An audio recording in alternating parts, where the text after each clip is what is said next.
Welcome back to my channel. आज हम class 10 के चैप्टर नंबर 1 हमारे पास गैसेस एक्सचेंज की टॉपिक लास्ट जो हमारे पास टॉपिक है जिसमें रिस्पायरेटरी डिसऑर्डर्स दिए हुए हैं कि रिस्पायरेटरी डिसऑर्डर्स में से हमने कुछ डिविजन्स की थी कि हम उसको जो है डिवाइड्स करके पढ़ लें ताकि हम डिटेल्स के अंदर पढ़ सकें। तो लास्ट वाले लेक्चर के अंदर हमने स्टडी की थी ब्रोंकाइटिस की कि ब्रोंकाइटिस क्या होता है, उसकी जो है इंट्रोडक्शन और उसकी डिटेल्स, उसकी साइज और उसके इंट्रोडक्शन देखा था, उसके सिम्टम्स और उसके टाइप्स देखे थे। और आज हम बात करेंगे एम्फीसिमा के बारे में कि एम्फीसिमा क्या है हमारे पास। केस के इंट्रोडक्शन को देखते हैं। तो एम्फीसिमा हमारे पास डिस्ट्रक्शन ऑफ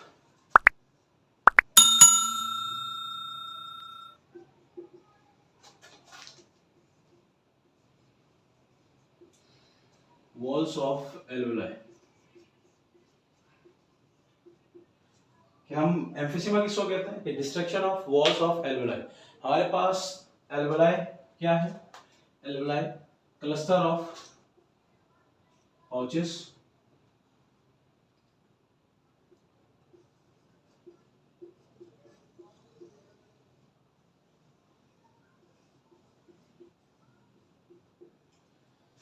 इसके अंदर क्या होता है कि destruction of walls of alveoli के जो हमारे पास क्या होते हैं वॉल्स होते हैं वो क्या होते हैं डिस्ट्रॉय हो जाते हैं।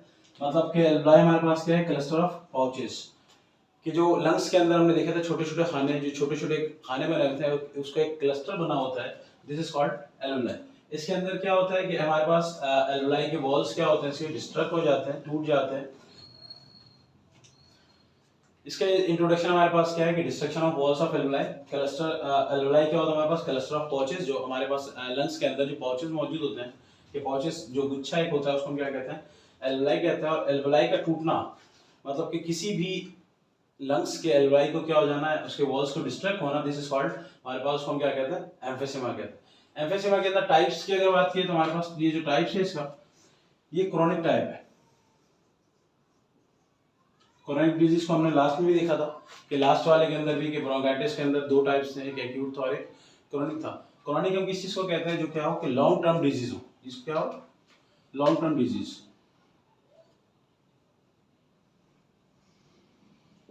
लॉन्ग टर्म कि जिसके अंदर अगर टाइम ड्यूरेशन देखा जाए तो क्या हो कि अप टू 3 इयर्स तक भी क्या रह रहा हो वो बॉडी के साथ मुंसलिक रहे। किसी बॉडी में क्या होता है कि वो तकरीबन 3 साल तक, 3 महीने से लेकर के 3 साल तक रहता है। और हमारे पास क्या होता है ये इसके अंदर बार बार क्या होता है कि बीमारी होती रहती है और हमें पता नहीं चलता। इसके सिम्टम्स अगर हम देखें तो सिम्टम्स हमने एक बात तो वाज़ेह तौर पर हमें पता है कि जब भी हम डिस्कस करेंगे किस चीज़ को रिस्पायरेटरी डिसऑर्डर्स को, तो एक सिम्टम्स क्या है, मेन जो सिम्टम है वो हर जगह मौजूद जो है वो हमारे पास है कफ। अब कफ क्या है कि कफ हमारे पास खांसी इसके अंदर बहुत ज्यादा होती है। इसके साथ साथ इसके अंदर सिम्टम्स हमारे पास जो नजर आते हैं क्या कि वेट लॉस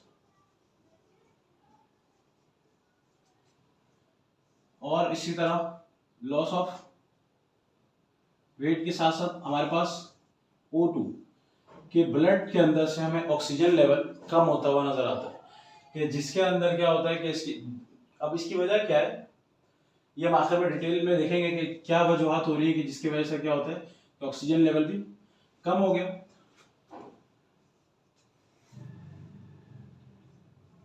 एंड जो हमारे पास एक और है वो क्या कि रिस्पायरेटरी इन्फेक्शंस।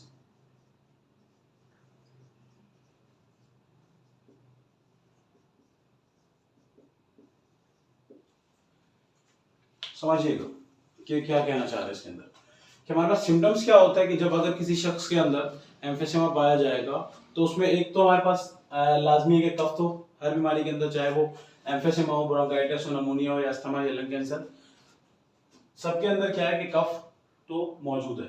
लेकिन इसके अंदर क्या होता है एम्फीसिमा के अंदर कि वेट लॉस कि कोई भी बॉडी क्या करना शुरू की सिलो सिलो अपनी बॉडी का वेट क्या करना शुरू करती है, डाउन करना शुरू करती है, वेट लॉस होता है, ऑक्सीजन की कैपेसिटी उनके अंदर होल्डिंग कैपेसिटी कम हो जाती है, साथ साथ रिस्पायरेटरी इन्फेक्शंस शुरू होते हैं। रिस्पायरेटरी इन्फेक्शन क्या होता है कि रिपीटेड हो जाता है कि इसको हम लिख सकते हैं आगे रिपीटेड, विच मीन्स कि ये बार बार हमेशा हर 2 महीने पे, 3 महीने पे, हर 15 दिन पे, महीने के अंदर क्या होता है रिपीट होने लगता है। अब समझ ये नहीं आता कि O2 का ताल्लुक किस तरह से कि ऑक्सीजन लेवल क्यों कम हुआ। तो इसको समझने के लिए यहाँ पे हमने जो इंट्रोडक्शन देखा है कि इसके अंदर क्या देखा हमने डिस्ट्रक्शन ऑफ वॉल्स कि जहाँ पे क्या हो रहा है कि वॉल्स टूट जा रहे हैं, किस चीज के, एल्वुलाई के वॉल्स टूटने का मतलब ये है कि लंग्स हमारा क्या हो रहा है, डिस्ट्रॉय हो रहा है। और इसके अंदर लंग्स कितना टूट जाता है, तकरीबन हमारे पास 50% टू 70% तक क्या होते हैं, लंग्स डिस्ट्रॉय हो जाते हैं। लंग्स के वॉल क्या होते हैं, डिस्ट्रॉय होते हैं। उसके बाद हमें जाकर क्या होता है कि एम्फिसेमा पता चलना शुरू होता है। 50 टू 70% हमारे पास जब लंग्स के वॉल डिस्ट्रॉय होते हैं तब जाकर के हमें क्या होता है, इसका ये हमें पता चलता है कि हमारे पास क्या हो गया कि इसके अच्छे खासे लंग्स को नुकसान पहुंच चुका है। लेकिन ये कफ जो है ये हमेशा रहता है। इस जो भी शख्स इस चीज का शिकार होगा उसको क्या होता है, अक्सर 2 महीने 3 महीने में क्या होता है, कफिंग स्टार्ट हो जाती है और उसके बाद जो है उसके वेट लॉस होना शुरू होते हैं। अब देखो समझना हमें ये था कि O2 का लेवल किस तरह से कम हो रहा है। तो अगर वॉल जो हमारे पास लंग्स की जो वॉल्स हैं जब वो अप टू 70 टू 50% क्या हो गई है, डिस्ट्रॉय हो चुकी है, तो अब जाहिर सी बात है कि लंग्स का जो फंक्शन है, लंग्स का जो अगर मेन फंक्शन देखा जाए तो एक्सचेंज ऑफ गैसेस है। वो क्या करता है, ऑक्सीजन को होल्ड करता है, ऑक्सीजन को बाहर से इनहेल करता है, फिर उसको क्या करता है, बॉडी के अंदर ट्रांसफर करता है। तो होता क्या है कि यहाँ पे जब लंग्स दीवार टूट गई है, मतलब ये है कि अगर मेरे पास, मैं समझता हूँ कि इस तरह से हमने एग्जाम्पल ले ली कि हमारे पास एक जार है, अगर इसमें क्या हो कि कैपेसिटी इसकी फुल करने की यहाँ तक हो, ठीक है, यहाँ तक इसको क्या कर सकते हैं, फुल कर सकते हैं। बट क्या होता है कि अगर इसमें कोई छेद हो जाए, इसमें कोई सुराख हो जाए इस साइड पे, यहाँ पे क्या हो गया, एक सुराख हो चुका है, ठीक है, मतलब यहाँ से इसके वॉल्स क्या हो गए, डिस्ट्रॉय हो चुके हैं, इधर से भी इसके वॉल्स क्या हो चुके हैं, डिस्ट्रॉय हो चुके हैं। तो अब अगर इसके हम लिक्विड फिल करना चाहे तो यहाँ पे आकर के क्या होगा, रुक जाएगा, इससे ज्यादा फिल नहीं हो सकता। तो इसी तरह हमारे पास भी क्या हुआ, जो हमारे पास लंग्स है उसकी कैपेसिटी क्या हो गई, हाफ हो गई। उसकी कैपेसिटी क्या हो गई, हाफ हो गई। अगर 50% तक डैमेज है तो क्या हो गई, हाफ हो गई। अगर 70% है तो उससे भी ज्यादा क्या हो गई, कम हो गई।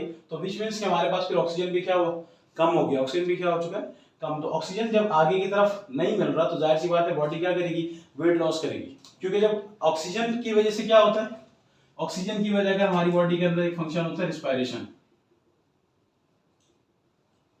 अच्छा, रिस्पायरेशन हम किसको कहते हैं कि breaking down of food particles, कि जहां पे क्या होगा, फूड पार्टिकल्स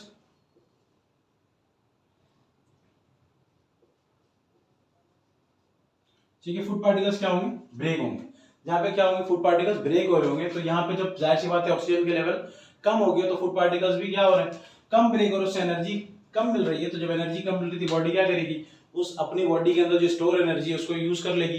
तो यहाँ पे इस तरह से क्या होगा, वेट लॉस होना शुरू होता है, फिर ऑक्सीजन भी कम होना शुरू हो गया। तो फिर दूसरी तरह की बीमारी, मतलब कि हमारे पास इस बीमारी की वजह कर और भी बहुत सारी बीमारियां हो जाएंगी। क्यों, क्योंकि जब ब्लड हर तरफ प्रॉपर वे पे नहीं पहुंचेगा, मतलब ब्लड के साथ ऑक्सीजन नहीं पहुंचेंगे, तो बहुत ज्यादा क्या होगी, बीमारी होना शुरू हो जाएगी। जिसके अंदर हमारे पास सिस्टोलिक डिस्टोलिक जिसको हम कहते हैं कि मतलब ब्लड प्रेशर का बढ़ना, कम होना, इस तरह की बीमारी भी क्या होगी इसके अंदर शामिल होगी। इसी तरह कार्डिक पेशेंट भी इंसान होना, दिल का मरीज भी होना शुरू हो जाएगा।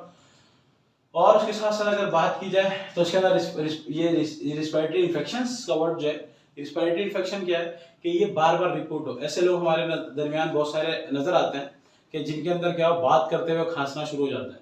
ज्यादा जोर से बात की तो क्या हो गया, उनकी खांसी शुरू हो गई। बोलते हुए उनके मुंह से क्या होता है कि घिड़घिड़ाहट सी आवाज आ रही होती है। ये सारे के सारे जो सिम्टम्स हैं ये एम्फिसेमा से रिलेट कर रहा होता है।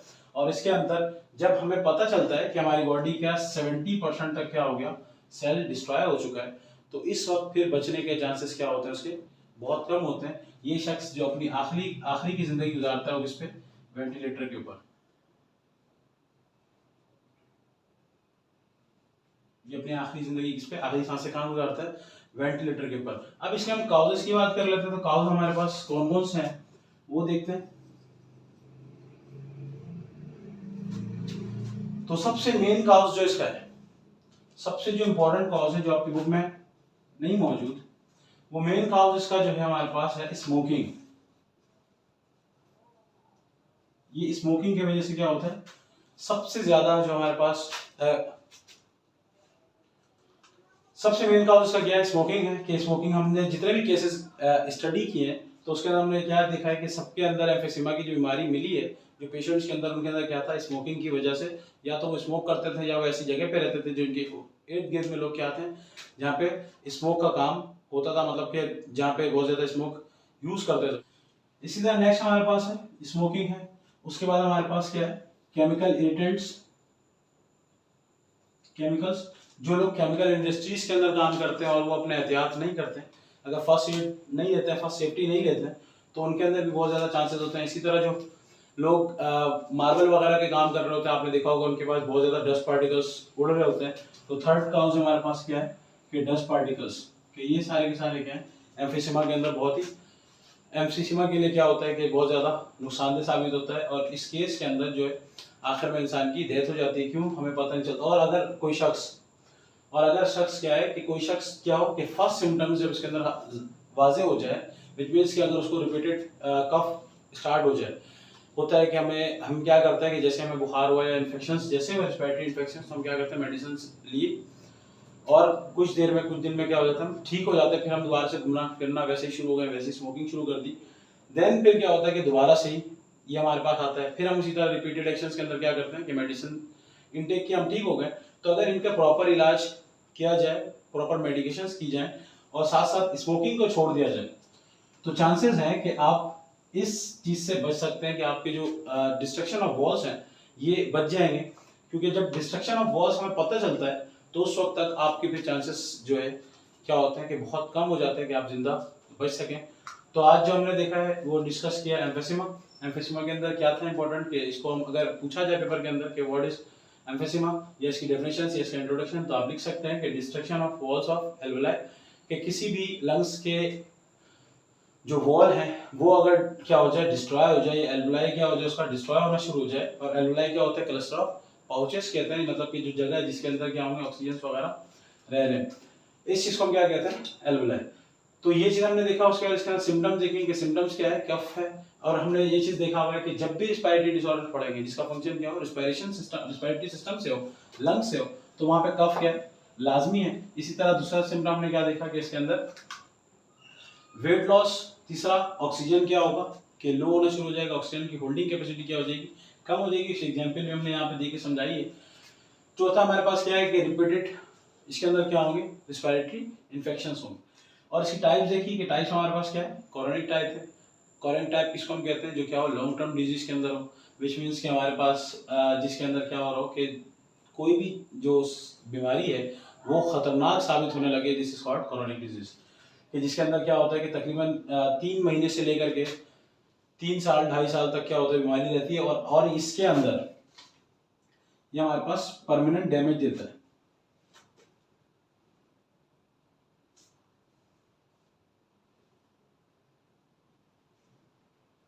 परमानेंट डैमेज देगा ये, ठीक है। ये क्या करेगा परमानेंट डैमेज। परमानेंट डैमेज मतलब ये है कि हमारे जिस अगर ये वॉल्स के ऊपर वो है, मतलब कि ये क्या करेगा, जैसे लंग्स के ऊपर है ये बीमारी लंग्स में, तो लंग्स की क्या कर रहा है परमानेंट डैमेज, उसके वॉल्स को डिस्ट्रॉय कर दे रहा है। तो लंग्स आपका परमानेंटली क्या हो गया, खराब हो गया। और उसके बाद हमने इसके क्या देखें कि इसके काउजेस देखें। काउजेस के अंदर क्या था कि 3 चीजें बहुत इंपॉर्टेंट है। फर्स्ट वन तो हमारे पास सबसे इंपॉर्टेंट जो हमारे बुक में भी नहीं दिया हुआ है, स्मोकिंग। स्मोकिंग बहुत ही क्या है खतरनाक है किस चीज के लिए, एम्फीसेमा के लिए। देन केमिकल इरिटेंट्स हैं और डस्ट पार्टिकल्स, इसी तरह से एयर पॉल्यूशन वगैरह भी सब इसके अंदर शामिल है। तो आज तक की क्लास हमारे पास जो थी, हमारे पास किस चीज़ की थी कि चैप्टर नंबर 1 से एम्फीसेमा को हमने देखा है। इंशाल्लाह नेक्स्ट टॉपिक के अंदर हम डिटेल्स के अंदर नमूनिया को भी पढ़ेंगे कि नमूनिया क्या होता है, उसके काउजेस क्या हैं और किस तरह से इसके अंदर फिर सिंगल नमूनिया क्या है और डबल नमूनिया क्या है, सिंगल नमूनिया क्या है और डबल नमूनिया क्या है, इनको भी देखेंगे इंशाल्लाह।